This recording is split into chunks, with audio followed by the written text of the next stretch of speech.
ప్రతి వాడును నశింపకాన్ని శిక్షణ పొందినట్లు ఆయనను అనుగ్రహించను.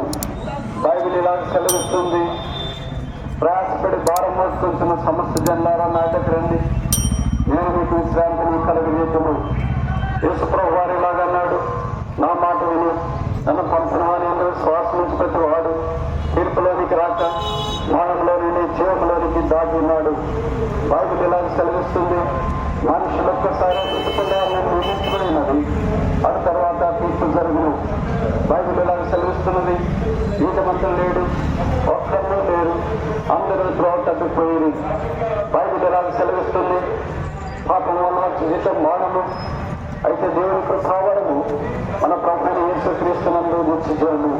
యేసు ప్రభువు వారు ఇలాగ సెలవిస్తున్నాడు, నేనే మార్గమును, నేనే సత్యమును, నేనే జీవములో ఉన్నాను, నా ద్వారానే తప్ప తండ్రి యొద్దకు ఎవడనో రాడు. యేసు ప్రభువు వారు ఇలాగన్నాడు, నా ఇందుకు శ్వాస నుంచి వారి కడుపులో నుండి జీవగల నదులు కొద్ది ప్రవర్తించును. యేసు రక్తం ప్రతి పాపము నుండి మనల్ని కడిగి పవిత్రపరచును.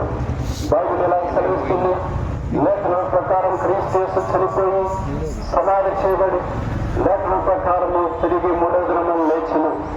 యేసు ప్రభు రాగన్నాడు, నేనే పునరుత్థానమును, నేనే జీవమును, నేనే పరలోకము నుండి దిగి వచ్చిన ఆహారమును. కనుక యేసు ప్రభు శ్వాసం వచ్చిన వారి పాపములు క్షమించబడి కడిగి శుద్ధీకరించబడి పరలోక రాజ్య వారసులు కాగలరు. ప్రభువు యేసునందు శ్వాసం వచ్చిన అప్పుడు నేను ఇంటి వారిని రక్షణ పొందుదురు.